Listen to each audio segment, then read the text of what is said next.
going. Um, I already composed a still life before I went live today. I am laughing so hard at can you see in the corner of the mirror? And there's like a painting of my husband's face on there, upside down. That's hilarious. Okay. So anyway,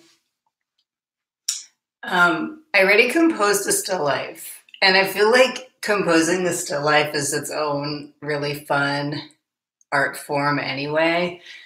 It's almost like making a sculpture, I guess, although I don't have a lot of experience with that, but it's really fun to think about the different levels in a still life and to think about it almost like a landscape, which is what I did today with what I set up here. Um, I'm actually going to attempt to work on this big canvas here. So because I have it vertically, I was thinking about my still life as a vertical thing. So kind of going back. So it was fun to just set it up.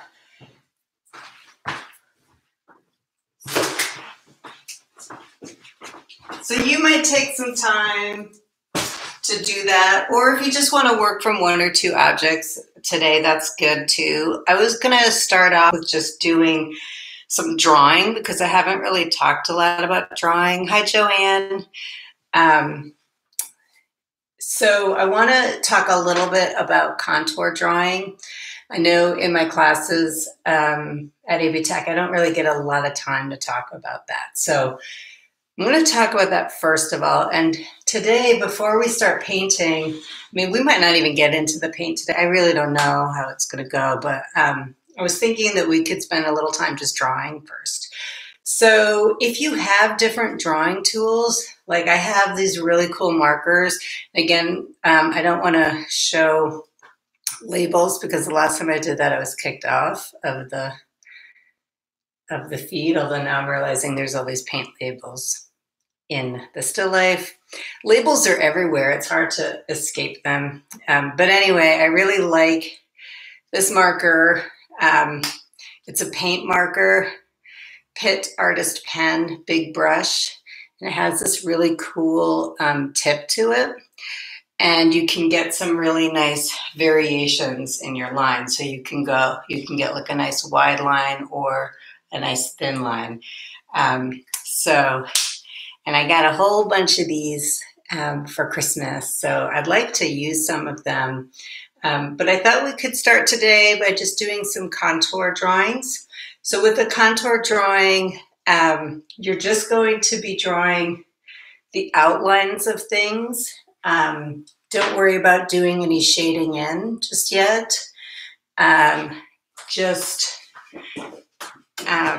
draw around the edges. Now, I'm going to use the regular old piece of poster paper here as a demo to start with. So you can see what I mean, because some of you, if you haven't drawn in a while, I think it's really fun to take the blind contour drawing approach. And so what that is you try to not look at your paper when you're drawing. So I'm going to try to demonstrate that for you right now, just on this regular old piece of paper, using a brown marker. So the way this works is try not to look at your paper when you're drawing. I'm going to put my glasses on so I can see. Oh, Alana, if you're still on here, do you recognize your walnut ink bottle in the middle? My friend made that. It's walnut ink. And I'm using it in my still life. Okay, so contour drawing, blind contour is a really great way to start if you haven't drawn in a while.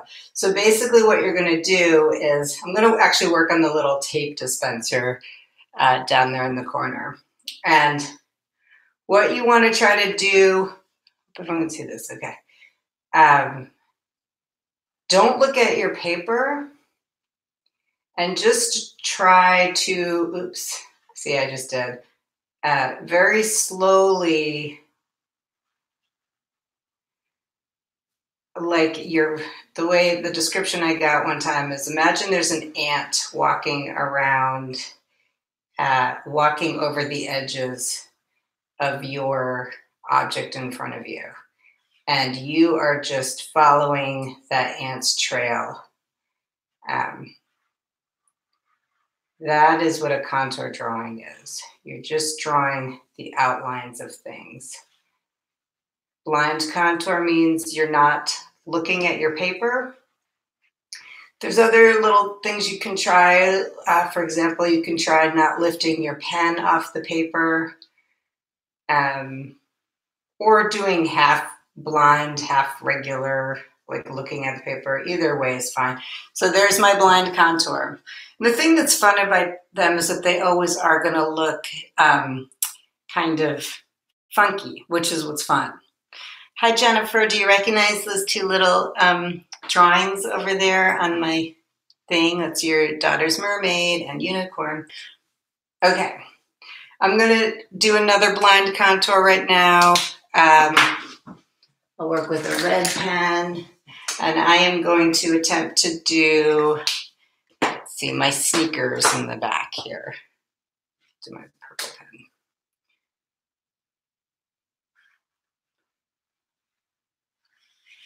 But the thing that's good about contour drawings is that they get your eye to connect to your hand a little bit better. It connects your looking skills with your drawing skills. And sometimes people will draw a little bit small in the beginning when they're doing a contour drawing. Try to just do it maybe at life size, if you can.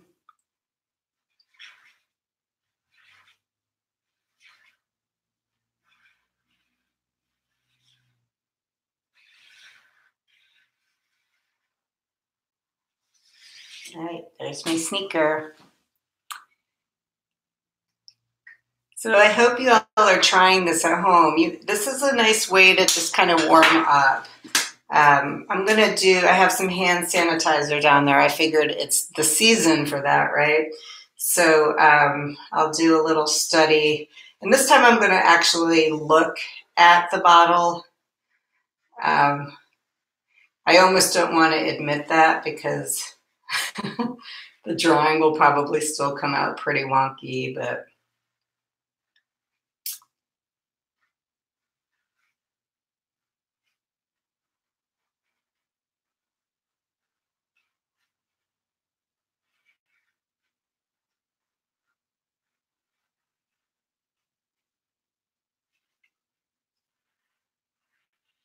the other reason why I like to have people try doing this kind of drawing and not worry about shading is because I'll see too much of like this kind of thing going on, where people aren't sure and they're doing that.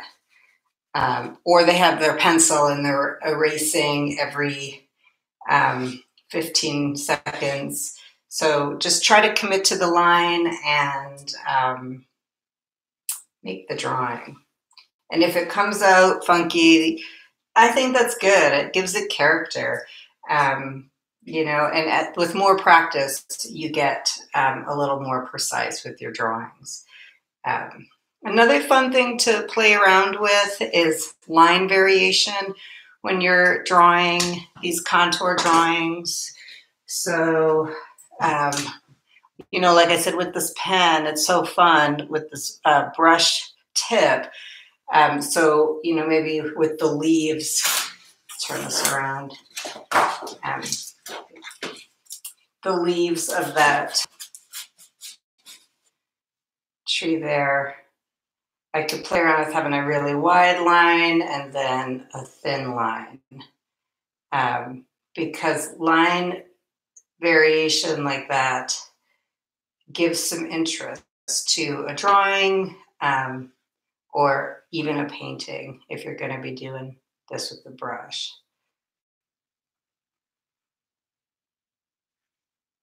If y'all remember, like, paint by numbers, those kits that you could buy with all the paints in them, usually the template that you would get for that was broken up into like all these different shapes and stuff.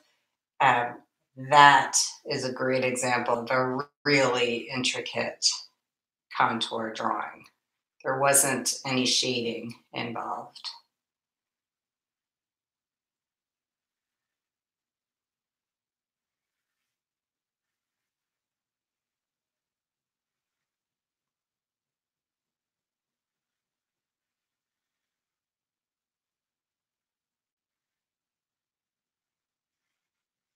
So before we get into the actual painting, or before I get into actually drawing my real finished piece, another thing I want to talk about is painting or drawing transparent objects.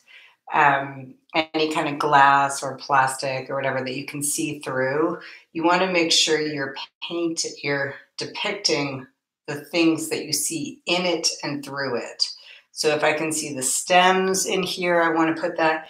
If I can see like maybe the back of the table, I would want to put that. So that's the thing about transparent objects, is you're using opaque colors and paints and marks, but you're trying to create an illusion of transparency. So you're trying to create this illusion of things being able to see through the object.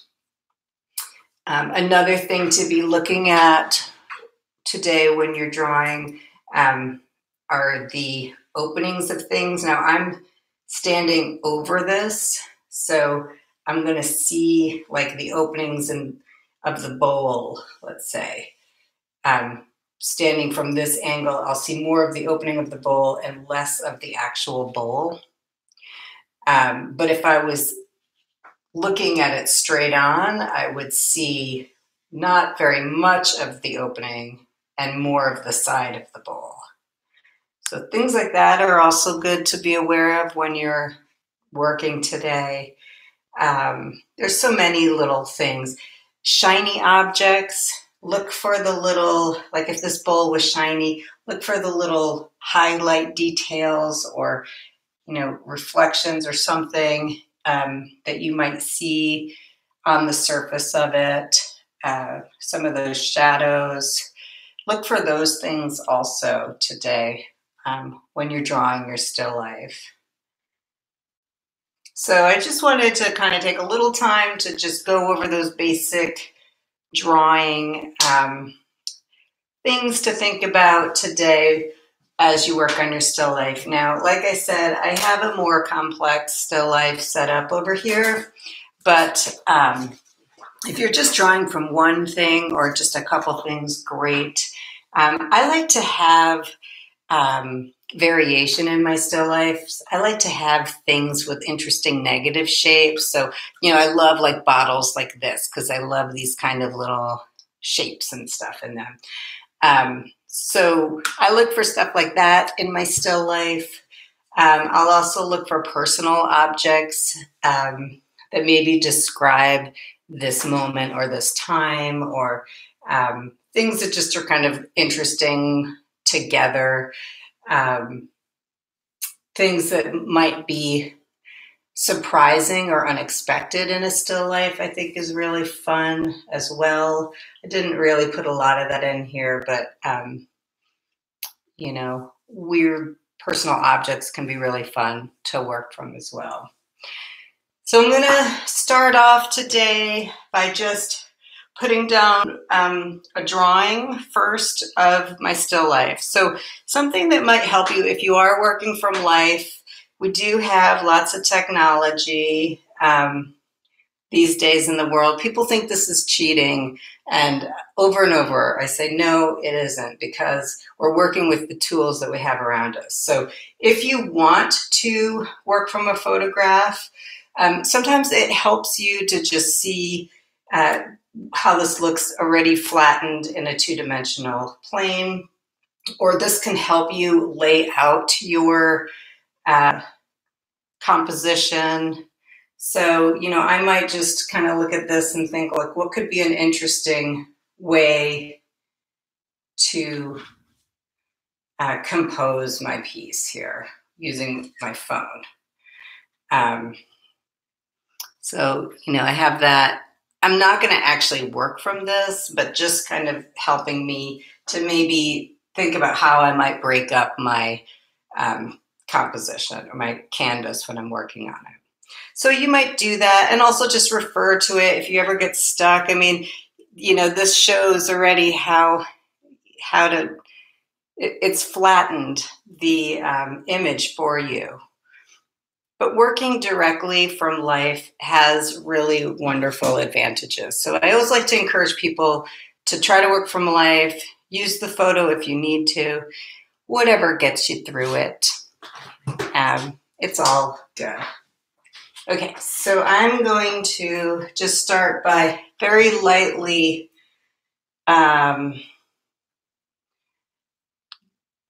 plugging in like where things might go here.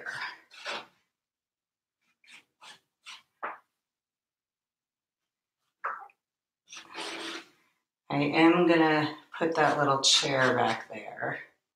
Now, this isn't a contour drawing, obviously, but it's also not sketchy. I'm just very loosely trying to plug in, okay, here's where some things might go. The shoes might go here.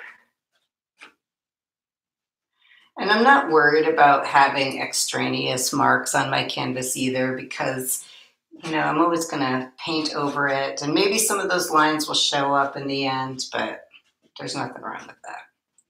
Okay, so I know you can't see my whole canvas yet. Let's do that.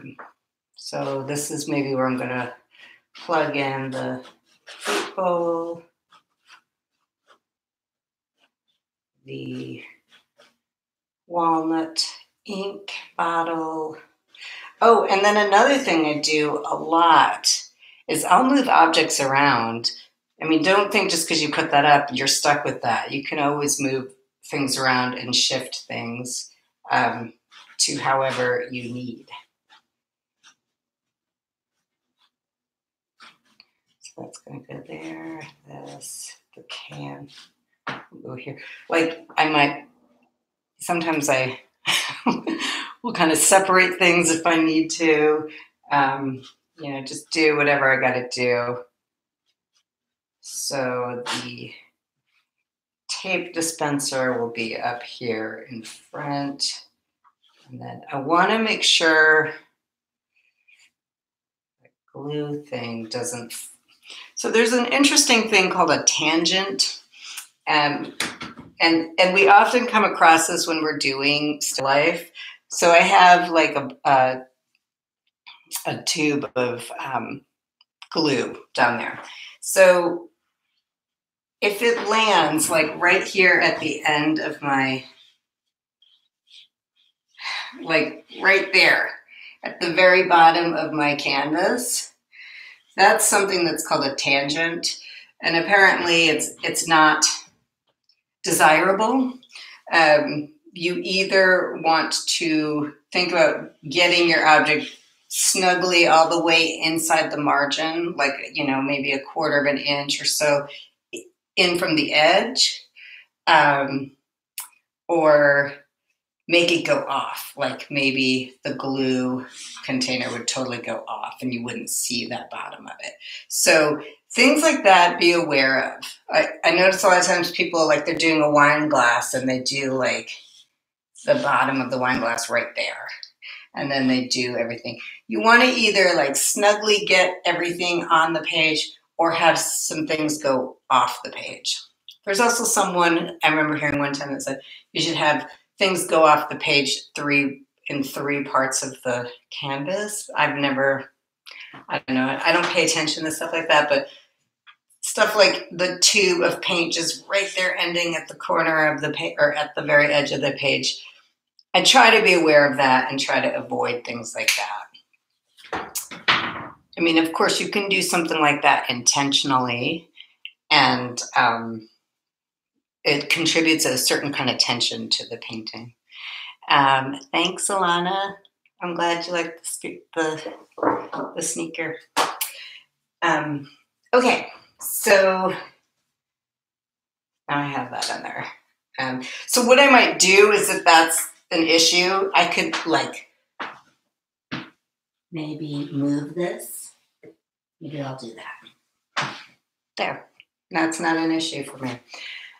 So, you make it work however you need to.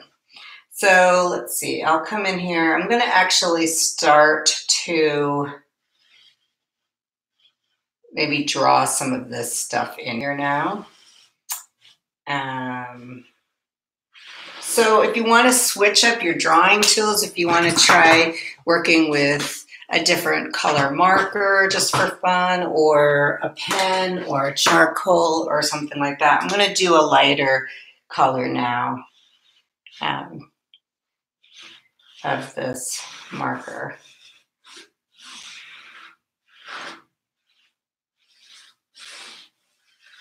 I'm slowly using up all of my art supplies, and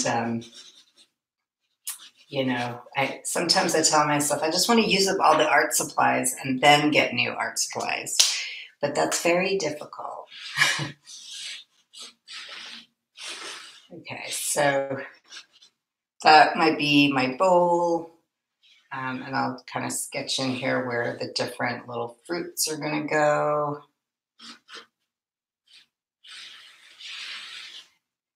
And I'm the kind of person that I don't 100% stick to my drawings, as a lot of you know. That's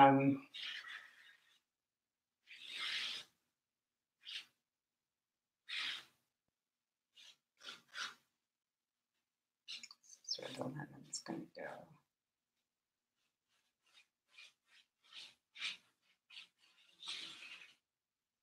I might indicate where there's going to be a shadow in the lemon.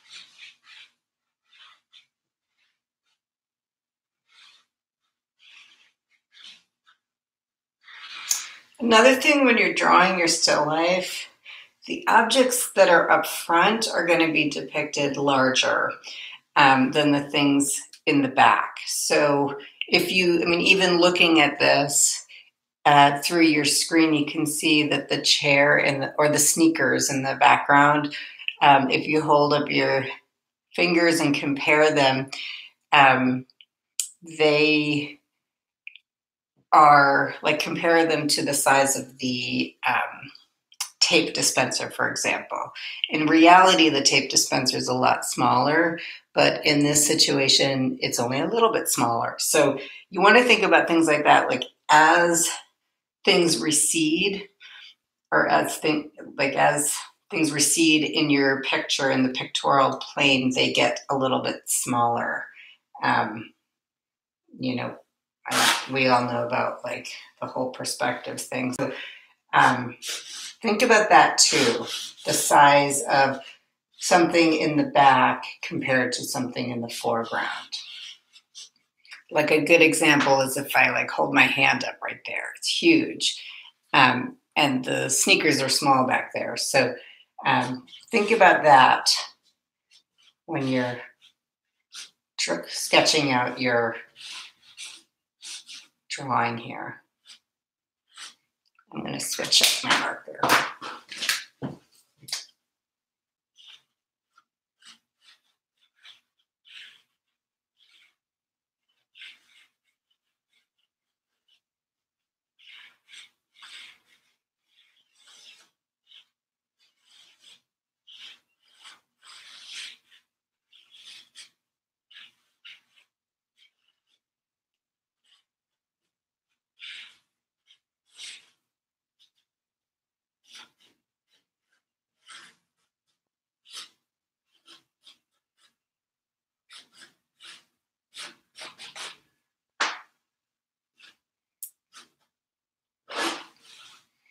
I also like to look at things like negative shapes to help me with the drawing.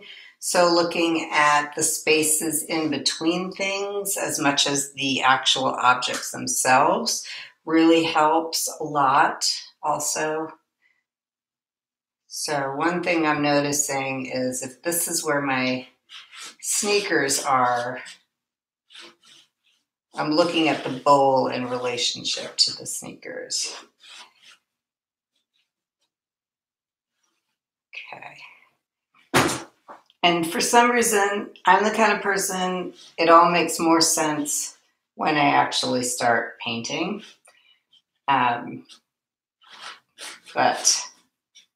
here's where the plant is going to go.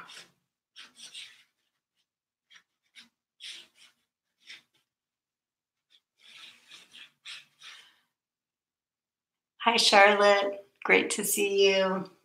If anyone has any questions, feel free to type them in. Otherwise, I just hope that you're over there sketching along, working on whatever it is you're doing. I hope to see these. Please, if you do complete a painting, please, or a drawing, please send it to me. I'd love to see it.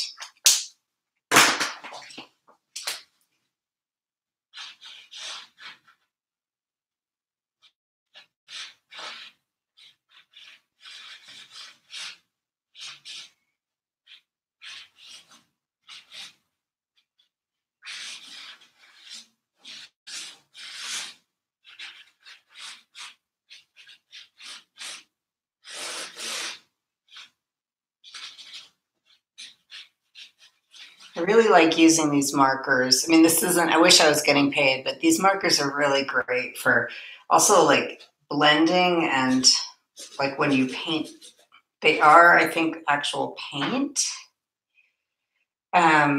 So they do blend together when you're working also because they stay wet a little bit longer. They're really cool.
I'm sure you all are looking at this being like, this doesn't make any sense.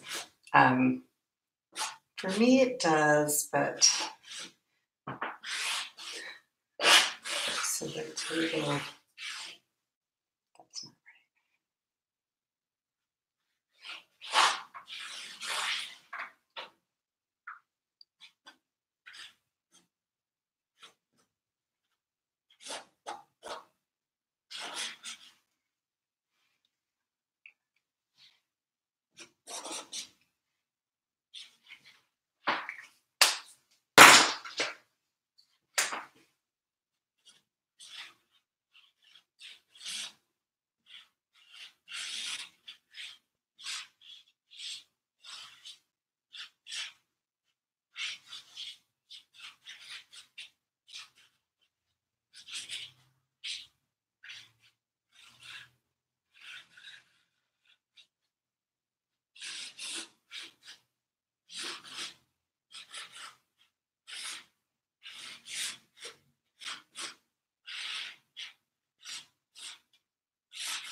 So I have a charcoal pencil now. I'm not sure how much I'm going to use this, to be honest, but we'll see. That's kind of cool, actually.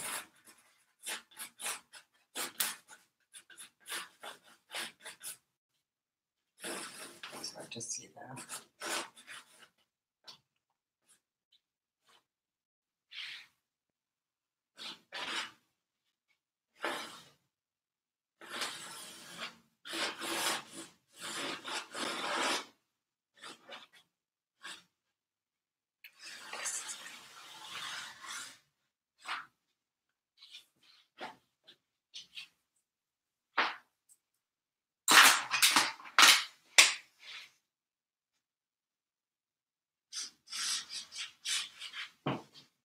Okay, I'm getting in the way here. Do that.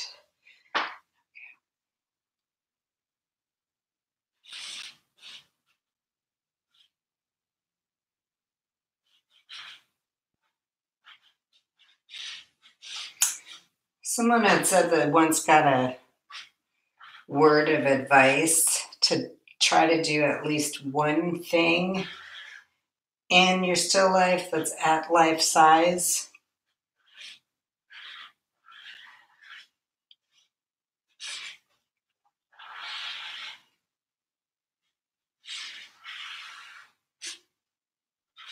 So because I started somewhere in here around life size, the things in the foreground are actually like getting big. They're very big. So like my tape dispenser, which you can't really see, but as I'm drawing it, it's actually bigger now than real life.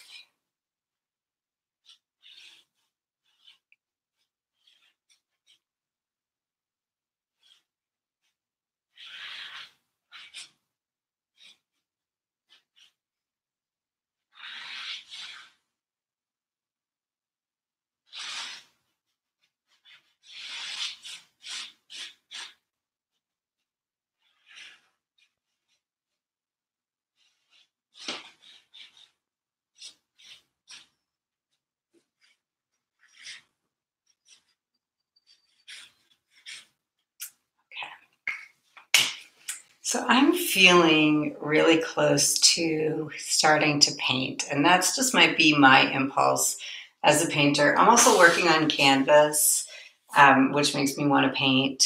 So I'm going to start. But what I'm going to do is, what should I do first? I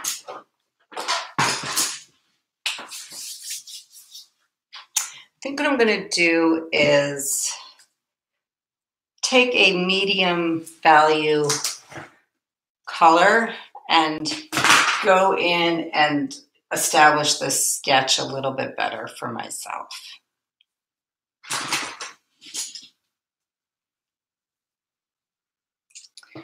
So I have my regular palette laid out here, yellow, red, blue, and burnt sienna.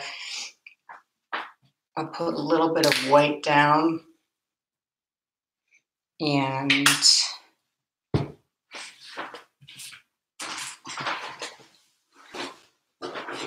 a little more burnt sienna. So I actually think I'm just going to take the burnt sienna and some blue to start with to just establish my drawing a little better. Or the bones of the piece, the skeleton of the piece, just a little bit better now. I'm not sure if anyone else has this issue or if other painters have this issue, but yeah, something in me just wants to start painting before getting into the drawing too much. And that might be something for myself, like a good challenge in the future to kind of break that. But yeah, or embrace it. I don't know.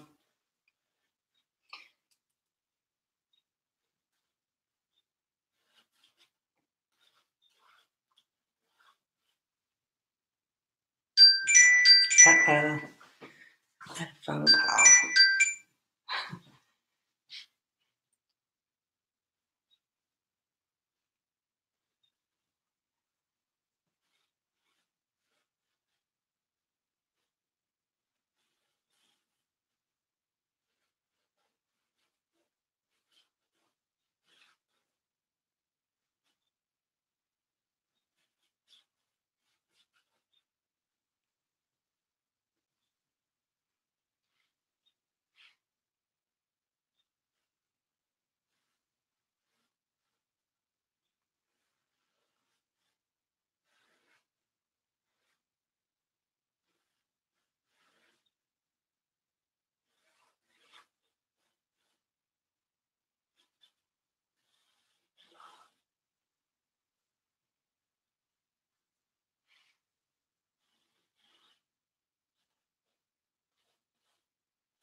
And I'll just start blocking in some of that as well.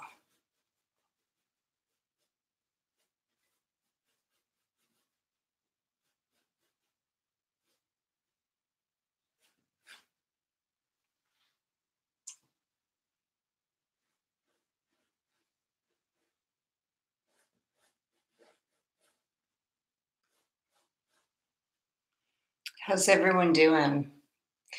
I hope you're all painting along.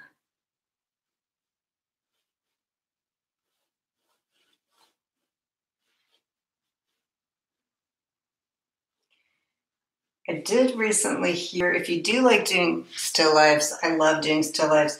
I heard about a couple of artists that every Sunday they set up a big still life and they have an open Zoom session that you can join and just draw the still life. And I think I want to try it this Sunday. So I will try to share the link for that somewhere. I don't know where. If you're interested, just contact me directly. I have to figure it out again where it is. But I love, like I said, I really like doing still lives. I don't know. They're a good way to describe your situation. Um, and I just think it's a fun challenge.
Farron, my studio is so clean. It totally is not. That corner is cleaned and that's it.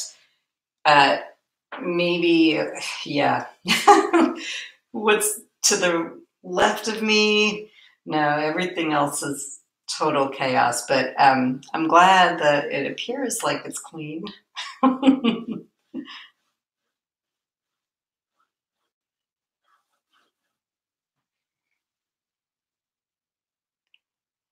Cool, Jen. I'll send it to you. Maybe if I can find it, I'll put it in the. Um, yeah, I don't have it opened. I thought I had it opened, but I don't. Okay. So, what does I do? Okay, I'm working on the.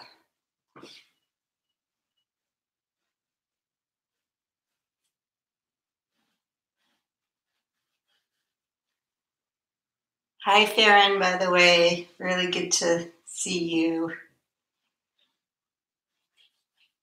I miss you in my neighborhood.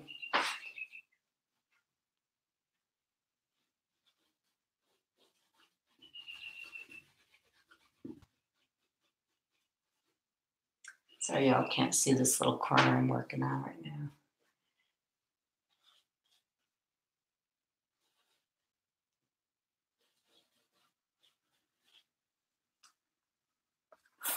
Yeah, I'm starting to also block things in here, like the tape dispenser. I just love painting tape dispensers. Y'all probably have seen them in my paintings for a while.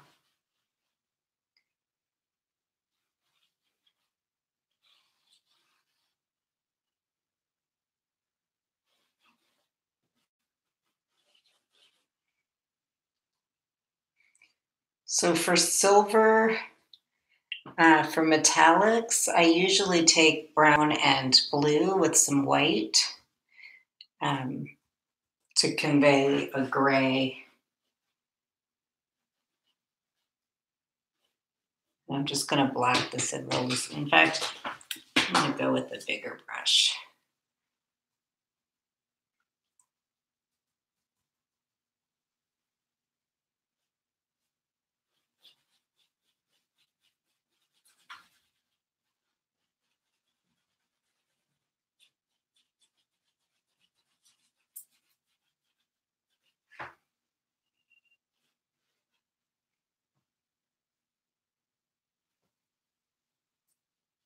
I'll just start to kind of plug in uh, the highlights there. You see how that lighter value on top of that darker value gives that illusion of something being shiny. I mean, it definitely needs to be refined, but I just want to show that so y'all get an idea of that. That's how you begin the process of making something appear shiny.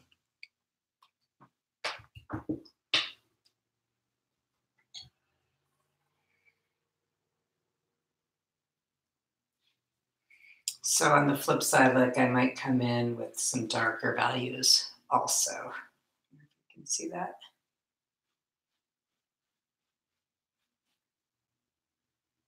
To start to make that look dark. Or I'm sorry, shiny. Okay.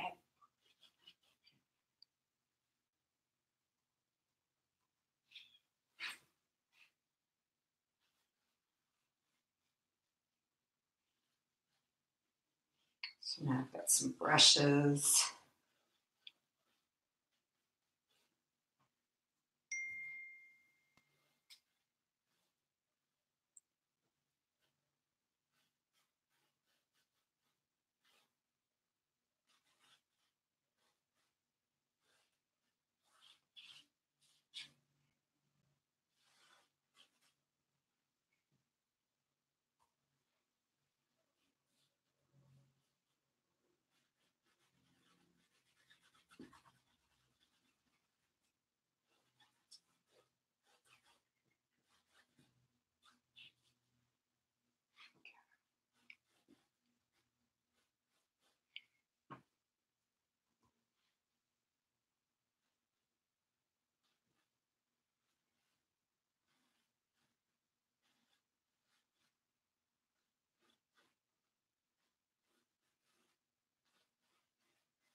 So yeah, without saying it, I'm just going around the whole painting to block in things, figure out where things are, and then I'll go in and begin applying colors and doing my values and all of that. But for now, I'm still just keeping it loose, working around everything, trying to actually like establish this composition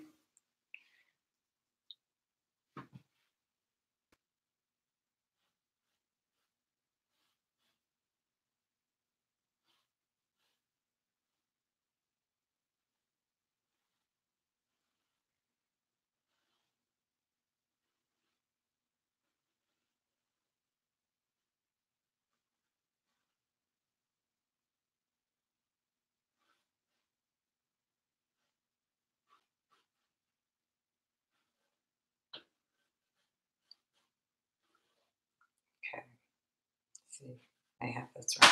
See, I painted that in wrong, and it's not like what I'm looking at. So this is where I do that thing where I'm going to just very gently nudge that object to fit this. So that's a little trick.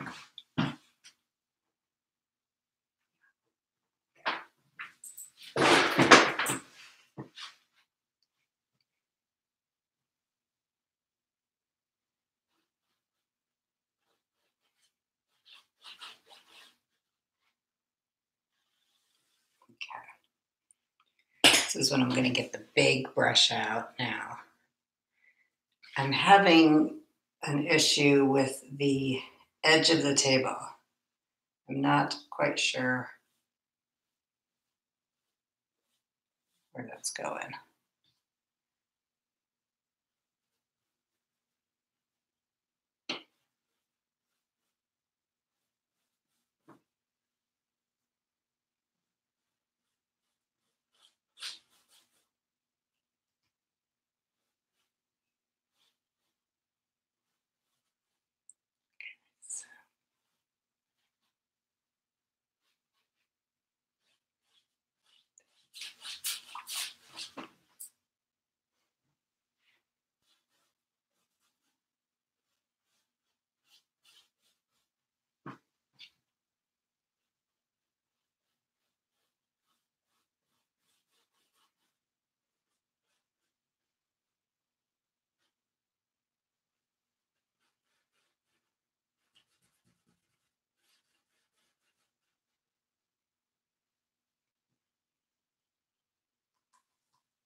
So if I think I've painted something wrong, which I have,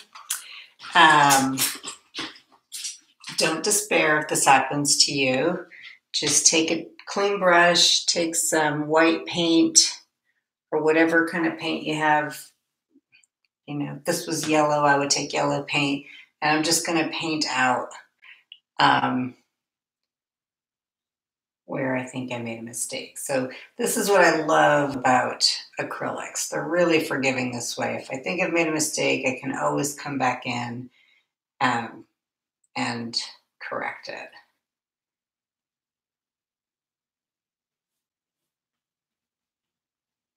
Even in here, I need to kind of paint that. You can't really see, but I need to paint that negative shape between the, here, I'm going to just paint that out a little bit.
So it's become clear to me that the sneakers are going to need to get scooted up a little bit. I'm going to need to move everything. So put a little bit of white in my red so it's a little more opaque. And I'm going to start painting just the basic shape of these here.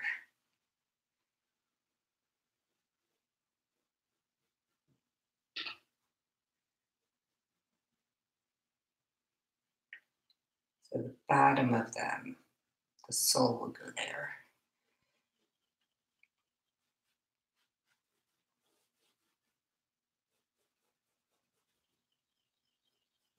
So that's approximately where they'll go. The chair isn't on your screen. I know, sorry, Farron, I can't quite fit it all. It's right there. And that.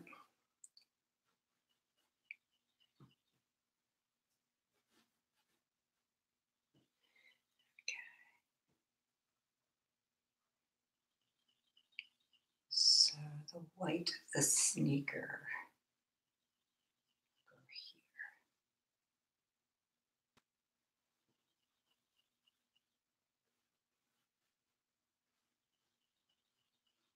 That's where this sneaker will go. All right, and now since all that paint is wet, I'm not going to fuss with the sneakers. Again, I'm going to let that dry a little bit before I go into more detail there, and then I'm going to move into some other place.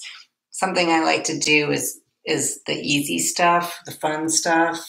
Just kind of, it's like a confidence booster or something. It's like, okay, this is on the right track. I'll start blocking in some of these fruits in the bowl where they're going to go.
So it's about an hour now that I'm painting. I usually stop around an hour.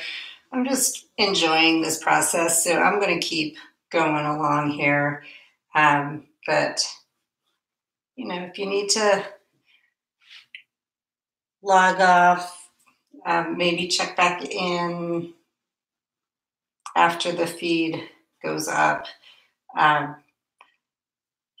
and see what happens. I don't think I'll finish this on the feed. It's going to take a couple hours to finish, but maybe if I can get it set up, I'll do like a little time lapse or something so you can see how this finishes up.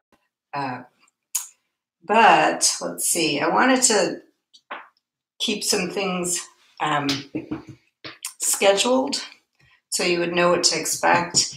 On Monday, I'm going to do abstract art. I haven't gotten to do that. I missed teaching my abstract art class, so I'm going to do some abstract expressionism painting next week. I'll show a couple examples and take you through a fun, kind of intuitive abstract painting on Monday. So get a big canvas ready for it. Let's go big for it. Because the bigger you can go, it's kind of fun to just get a little unwieldy with the paint, if you are able to. And if not, just a small painting is fine too. But we'll go more expressive with the paint and just looser, and we won't be worrying about form so much, or realism or anything like that on Monday. So I hope that some of you can join me for that, because I think that will be really fun. Cool. Thanks, Jen. Thank you. Have fun today.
So I'm doing this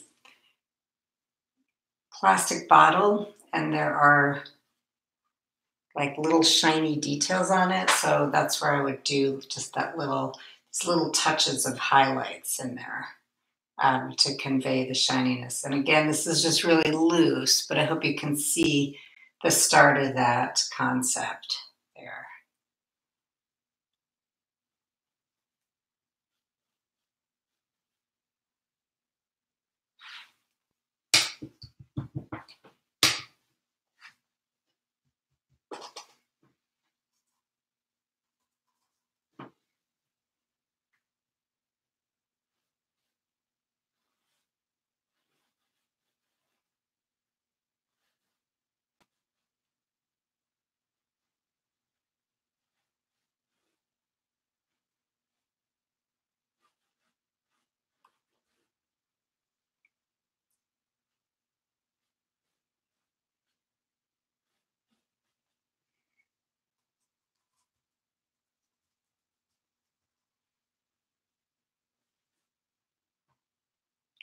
Thank you for sharing, teaching, watching. Oh, thank you so much, Alicia. Alicia, that's it, Alicia. Thank you. It's awesome to see you here. Thanks so much.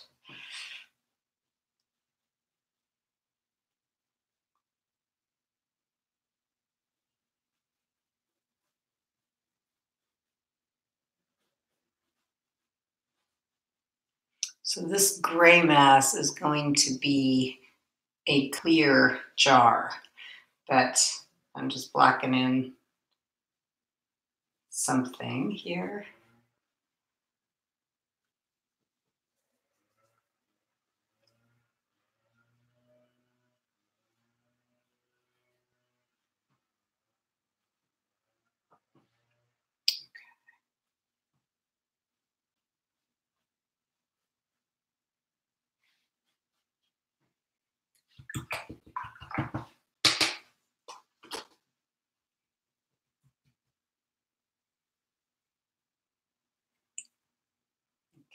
So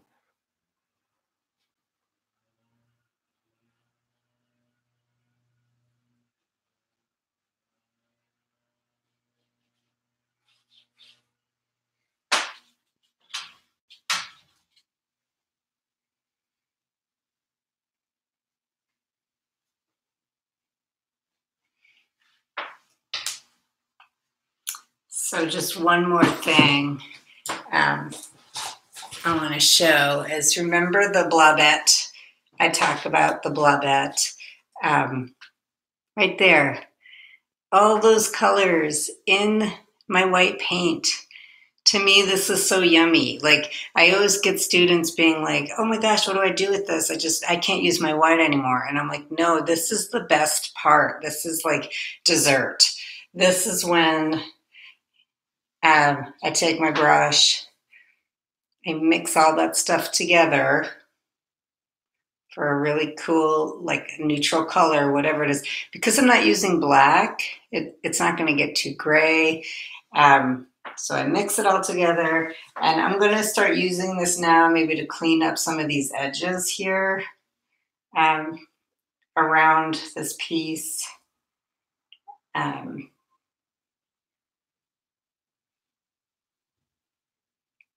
I mean, I can always paint over this, but I just really love using this blobette color, whatever it happens to be, to just help me define some areas in the painting.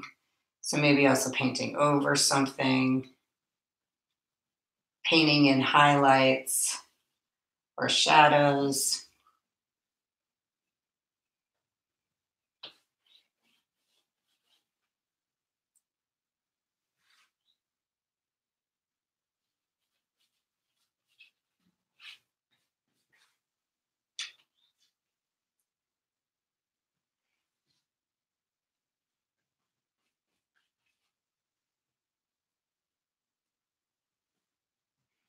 Maybe I'll come in here and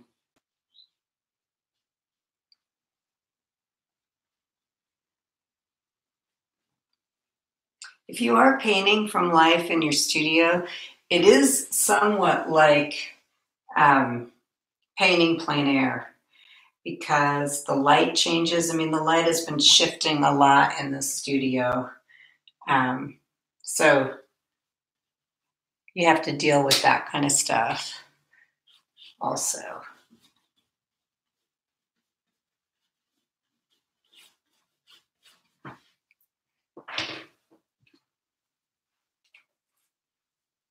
I like to break up. For me, there's either painting from a photograph or painting from direct observation. It doesn't matter the subject, but that to me is the main difference in painting.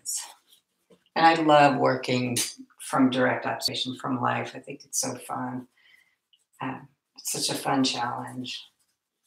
So yeah, I'm just gonna like take some of this gray and from my little blobette and maybe just start to figure out the rest of this composition.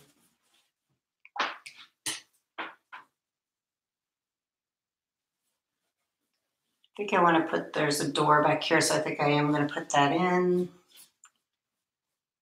Put some of this stuff in.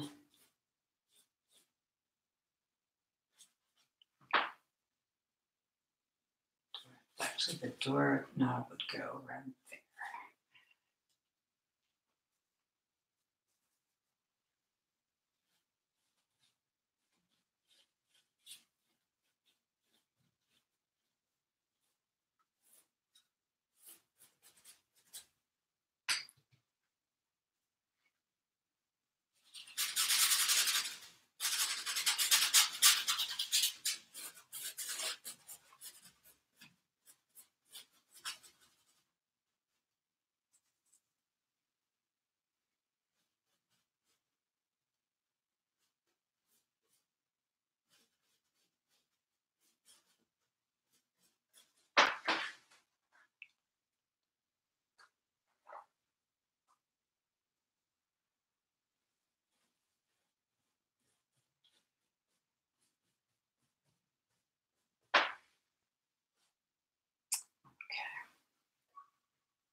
Sometimes I get lazy and I don't want to add.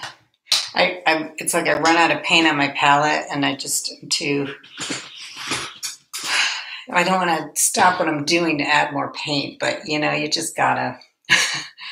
So put a little purple and brown down here, burnt sienna. I'm going to use that here on the floor.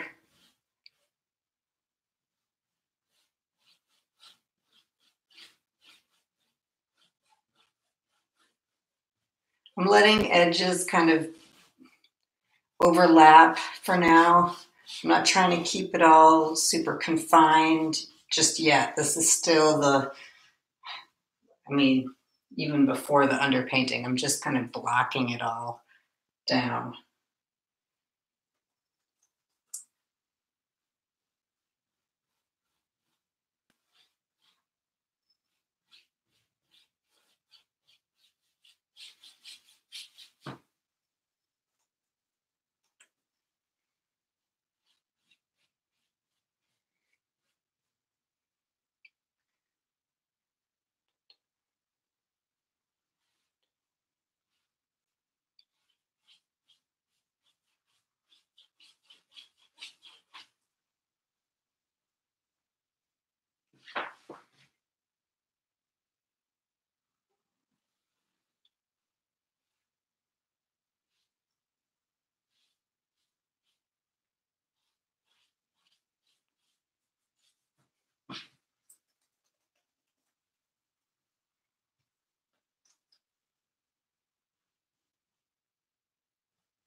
Okay. So this is like step one at this point. Nice. Awesome, Charlotte. So this is step one. I'm just kind of mapped out where things are going to go. And then from here, I'm going to refine it more. I'm going to start creating more details in here. And, you know, put it all in and tighten it all up. So I think what I'm going to do is I'm going to do that as like a time-lapse video. And because I'm really, I mean, I could wait to do it in front of the camera, but I kind of want to, like on Monday, but thanks, Sarah. But I think, yeah, I'll just do a time lapse of me finishing it, and I'll post that at some point, hopefully this weekend.